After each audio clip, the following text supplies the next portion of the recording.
दोस्तों, आप लोग देख रहे हैं केमिस्ट्री क्लास 10th का VVI ऑब्जेक्टिव क्वेश्चन जो बिहार बोर्ड एग्ज़ाम में आने वाला है। तो आइए शुरू करते हैं। पहला क्वेश्चन आपका कहता है कि गोलीय दर्पण में दूरी को हमेशा किसके सापेक्ष मापा जाता है। तो बताइएगा आंसर किसके सापेक्ष जो है कि मापा जाता है। तो ये क्या आंसर है इसका, ध्रुव के। किसका, ध्रुव के। Option number A. Question number अगला कहता है कि ये गोलीय दर्पण में यदि किसी गोलीय दर्पण में दर्पण की फोकस से बीम तथा प्रतिबिंब की दूरियां x को तथा y से व्यक्त किया जाता है, तो x और y बराबर क्या होगा ये पूछ रहा है। तो x इंटू वाई बराबर क्या हो जाएगा, F2 हो जाएगा। x इंटू वाई बराबर क्या हो जाएगा, F2 हो जाएगा। क्वेश्चन नंबर अगला आपका कहता है कि दाढ़ी बनाने में किस दर्पण का उपयोग किया जाता है। तो दाढ़ी बनाने में बताइएगा किस दर्पण का उपयोग किया जाता है। दाढ़ी बनाने में प्लस डॉक्टरी यूज में, है ना, आँख कान नाक ये सब में किसका प्रयोग किया जाता है। तो ये सब बताइएगा, सब इसी में है। तो आँख कान नाक या डॉक्टरी जो है दाढ़ी बनाने में किस दर्पण का उपयोग किया जाता है, तो अवतल दर्पण का। किसका, अवतल दर्पण का। क्वेश्चन नंबर अगला कहता है कि मानव नेत्र में प्रकाश किस रास्ते प्रवेश करता है। बताइएगा मानव नेत्र में जो है प्रकाश किस रास्ते से प्रवेश करता है। तो बताइएगा किस रास्ते से, पुतली के रास्ते से। Option number C. Question number अगला कहता है कि रेटिना पर बना प्रतिबिंब का विद्युत संकेत में कौन बदलता है। बताइएगा इसका आंसर क्या होगा। तो इसका आंसर हो जाएगा रॉड तथा कोन्स। रॉड तथा क्या हो जाएगा, रॉड तथा कॉन्स। क्या हो जाएगा, रॉड तथा कॉन्स। क्वेश्चन नंबर अगला आपका कहता है कि आँख जब पूरी तरह से तनाव रहित स्थिति में रहता है तो उसके लेंस की फोकस दूरी होती है। बताइएगा क्या होता है। तो उस टाइम जो है महत्तम होता है। क्या होता है, महत्तम मतलब अधिकतम होता है। क्या होता है, अधिकतम होता है। क्वेश्चन नंबर अगला कहता है कि घरेलू विद्युत परिपथ में उपकरणों को किस समयोजित किया जाता है। मतलब कौन से समयोजित, मतलब किस तरह से इसको जोड़ा जाता है। तो किस क्रम में जोड़ा जाता है, तो श्रेणी क्रम में जोड़ा जाता है। किस क्रम में, श्रेणी क्रम में। Option number B. क्वेश्चन अगला विद्युत फ्यूज का गलनांक कैसा होना चाहिए। आइए ऑप्शन देखते हैं। कहता है विद्युत फ्यूज का गलनांक कैसा होना चाहिए। तो ऑप्शन देखते हैं। कहता है बहुत ज़्यादा होना चाहिए, कम होना चाहिए, कुछ भी हो सकता है, कुछ नहीं हो सकता है। तो विद्युत फ्यूज का जो गलनांक होना चाहिए वो क्या होना चाहिए, कम होना चाहिए। Option number B. क्वेश्चन अगला कहता है लघु पतन से परिपथ में होने वाली जो है परिमाण क्या होता है। तो जब लघु पतन होता है तो किसी ना किसी प्रकार की क्या होती है, क्षति होती है। तो उस टाइम जो है क्या होता है, विद्युत धारा बढ़ जाता है। Option number B. क्वेश्चन अगला कहता है कि एक ही परिपथ में यदि ढेर सारे उपकरण एक साथ लगा दिए जाएं तो क्या होगा। तो क्वेश्चन तो बताइएगा इसका ऑप्शन क्या होगा।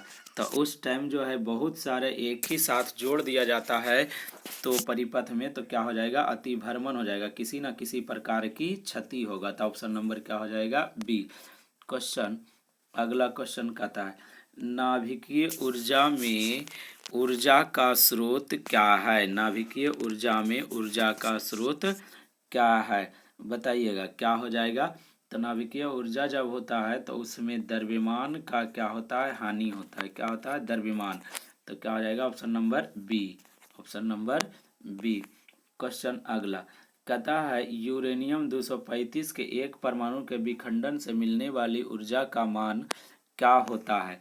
तो ऑप्शन देखिएगा, ऑप्शन नंबर पहला कहता है 220 मेगावोल्ट या 931 मेगावोल्ट या 1 जूल या 10 जूल। तो 900 कितना हो जाता है? 31 मेगावोल्ट। तो ऑप्शन नंबर क्या हो जाएगा? बी। क्वेश्चन अगला कहता है कि पवन चक्की में पवन ऊर्जा का उपयोग करते हैं। तो चक्की में पवन ऊर्जा का किस कारण से उपयोग हम लोग करते हैं? पहला कहता है पवन जो है पानी पंप चलाने के लिए, जनरेटर टरबाइन जो है चलाते हैं। तो तीसरा ऑप्शन कहता है पानी पंप तथा टरबाइन दोनों चला सकते हैं, इनमें से कोई नहीं। तो पानी पंप भी चला सकते हैं और टरबाइन दोनों को हम लोग क्या कर सकते हैं? चला सकते हैं। तो ऑप्शन नंबर क्या हो जाएगा? सी। क्वेश्चन अगला कहता है निम्नलिखित में से किसका जलीय घोल NaOH से प्रतिक्रिया कर सकता है? बताइएगा किससे ये प्रतिक्रिया कर सकता है और किससे क्रिया नहीं कर सकता है। तो ये तीनों से जो है क्रिया कर सकता है, लेकिन इससे क्रिया नहीं कर सकता है। तो ऑप्शन नंबर क्या हो जाएगा? डी जो है हमारा क्या हो जाएगा? सही हो जाएगा ऑप्शन नंबर डी। SO2 जो है ये प्रतिक्रिया करता है। क्वेश्चन अगला कहता है निम्न में से कौन सा परवल भस्म है? भस्म मतलब क्षार। तो क्षार कौन सा है? ऑप्शन नंबर सी आपका क्या हो जाएगा? सही हो जाएगा। क्वेश्चन अगला कहता है धातु होते हैं। तो धातु जो होता है ये सामान्य धातु भी हो सकता है, संक्रमण धातु भी हो सकता है और अंतः संक्रमण भी हो सकता है। तो ऑप्शन नंबर क्या हो जाएगा? डी। मतलब ये जो है ये धातु भी होता है, संक्रमण धातु भी होता है, अंतः संक्रमण भी होता है, सभी कुछ होता है। तो इसका ऑप्शन क्या हो जाएगा? ऑप्शन नंबर डी हो जाएगा सही आंसर। संक्रमण और अंतः संक्रमण सभी हो जाएगा। क्वेश्चन नंबर अगला कहता है आपका कि जिस धातु का अंतिम इलेक्ट्रॉन भीतरी d ऑर्बिटल में जाता है वह संक्रमण धातु कहलाता है। तो निम्न में से संक्रमण धातु है। तो देखिए सोडियम जो है पहला वर्ग का तत्व है, मैग्नीशियम जो है दूसरा वर्ग का तत्व है, एल्यूमिनियम जो है 13वें वर्ग का क्या है? तत्व है। एक निकेल बचा है, तो निकेल क्या हो जाएगा? संक्रमण तत्व हो जाएगा। तो ऑप्शन नंबर हमारा क्या हो जाएगा? डी सही हो जाएगा। संक्रमण तत्व अर्थात डी ब्लॉक तत्व पूछ रहा है, तो डी ब्लॉक तत्व कौन सा हो जाएगा? निकेल हो जाएगा। क्वेश्चन अगला कहता है कि अभिक्रियाशील मूलक carbon double bond, single bond, double bond, फिर कार्बन सिंगल बॉन्ड वाले यौगिक कहलाते हैं।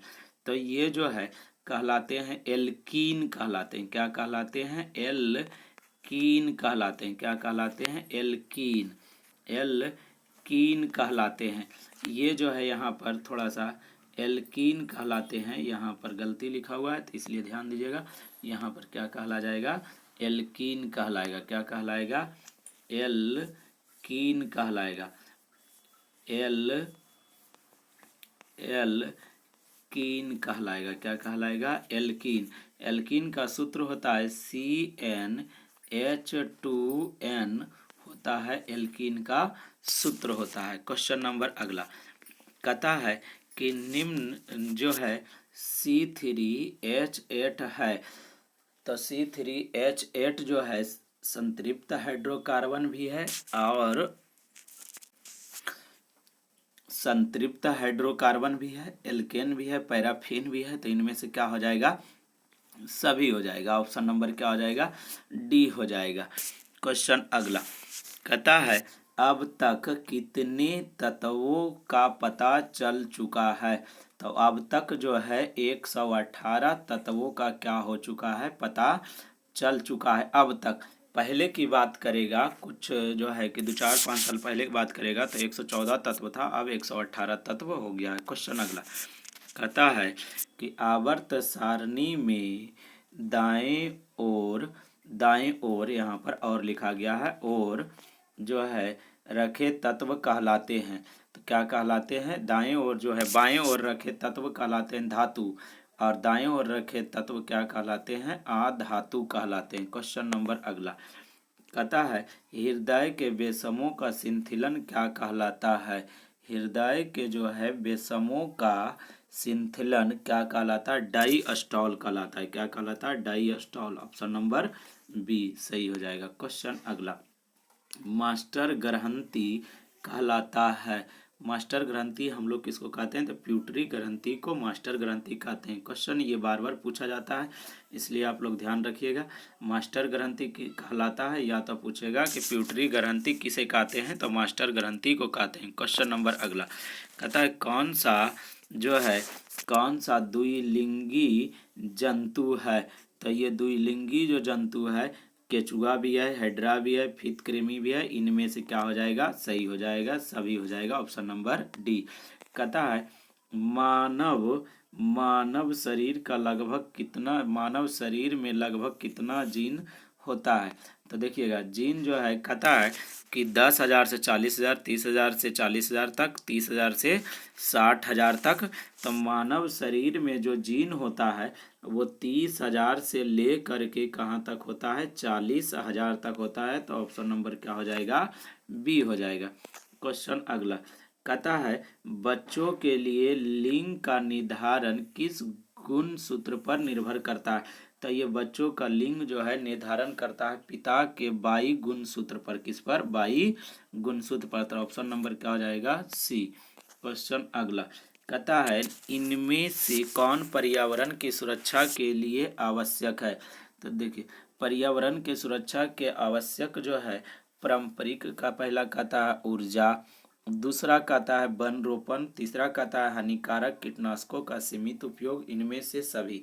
तो देखिए ये जो है हम लोग पारंपरिक ऊर्जा का स्रोत कम करेंगे जिससे पर्यावरण का बचाव होगा, वन का रोपण करेंगे तो पर्यावरण का भी बचाव होगा, कीटनाशक का कम प्रयोग करेंगे तब भी पर्यावरण का जो है कि बचाव होगा। लेकिन इनमें से सभी कहता है तो हमारा क्या हो जाएगा, इनमें से सभी, ऑप्शन नंबर डी। क्वेश्चन अगला कहता है निम्नलिखित में से किसका कारण जो है पर्यावरण में संतुलन बिगड़ जाता है, तो पर्यावरण में संतुलन जो है बिगड़ रहा है, कहता है अधिक पौधों का उगाना, इससे पर्यावरण का संतुलन बिगड़ता नहीं है, बनता रहता है। दूसरा कहता है पर्यावरण वन रोपण, तो वन रोपने से भी जो है पर्यावरण का संतुलन बिगड़ता नहीं है, बनता है। जैव विविधता ये भी जो है बनता है। लेकिन कहता है बढ़ती मानव जनसंख्या, ये जो है बढ़ती मानव जनसंख्या जो है जिसके कारण से पर्यावरण का संतुलन बिगड़ रहा है। तो ऑप्शन नंबर क्या हो जाएगा, डी।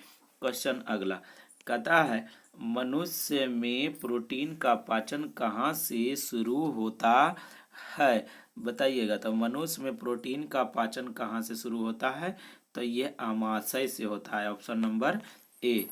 क्वेश्चन अगला कहता है रक्त इनमें से किसकी उपस्थिति के कारण लाल दिखाई देता है, तो रक्त जो है होमोग्लोबिन के कारण ये क्या करता है, लाल दिखाई देता है। तो ऑप्शन नंबर क्या हो जाएगा, बी इसका सही आंसर हो जाएगा। कहता है अगला कि निम्न में धातु है, तो देखिए धातु जो है मैग्नीशियम धातु है, कार्बन जो है आधातु है, क्या है, आधातु है। कार्बन जो है क्या है, आधातु है। और अगला नाइट्रोजन भी आधातु है, और इसके बाद सल्फर भी क्या है, आधातु है। लेकिन मैग्नीशियम क्या है, धातु है। तो मैग्नीशियम धातु है, इसलिए ऑप्शन नंबर क्या हो जाएगा, ए। क्वेश्चन अगला कहता है एल्काइल का मूलक सूत्र है, तो देखिए इसमें तीनों क्वेश्चन पूछा जाता है, एल्कीन, एल्काइल, एल्कीन, ये सब एल्काइन सबका पूछा जाता है। तो एल्कीन का जो सूत्र होता है वो होता है CnH2n+2 होता है, ये एल्कीन का सूत्र होता है, एल्केन का सूत्र होता है। एल्कीन का सूत्र होता है CnH2n होता है। एल्काइन का सूत्र होता है CnH2n-2 होता है।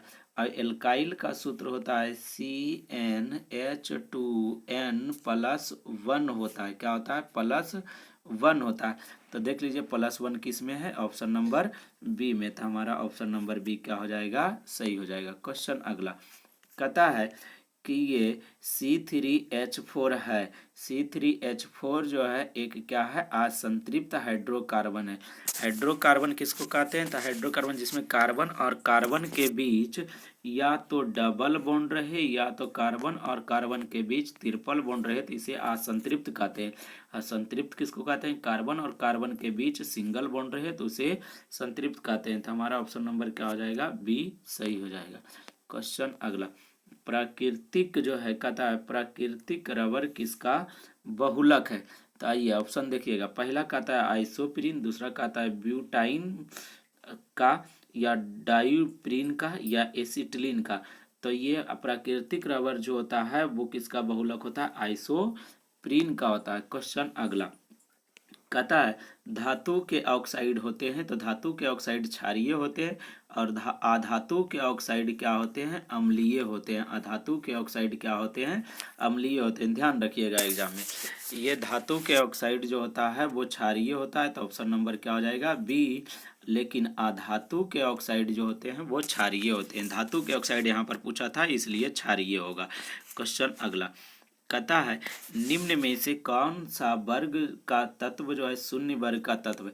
तो शून्य वर्ग में तत्व जो आता है वो हीलियम है, नियॉन है, आर्गन है, क्रिप्टॉन है, जेनॉन है और रेडॉन है। इसके अलावे कोई भी तत्व जो है शून्य वर्ग में नहीं आता है। शून्य वर्ग में टोटल तत्वों की संख्या जो होती है वो 6 होता है।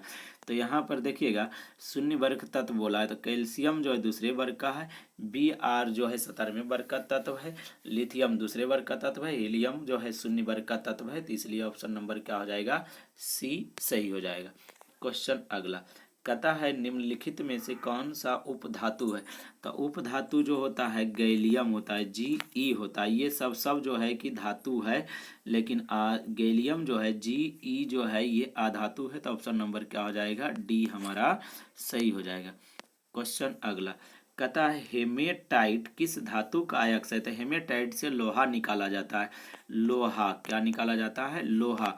लोहा का संकेत होता है क्या, Fe। तो ऑप्शन नंबर क्या हो जाएगा इसका, सी सही हो जाएगा। क्वेश्चन अगला कहता है निर्वात में प्रकाश का चाल है।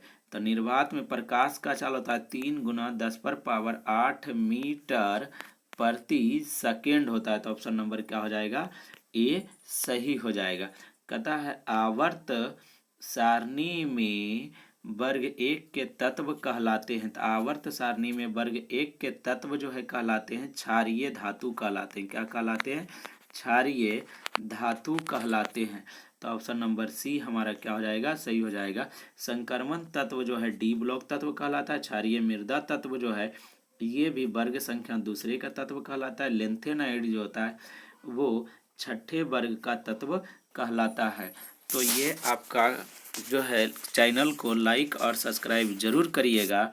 ये जो है केमिस्ट्री, ये चैनल को सर्च करिएगा यूट्यूब पर केमिस्ट्री पॉइंट, तो ये आपका आ जाएगा। तो यहाँ पर सर्च जरूर करिएगा।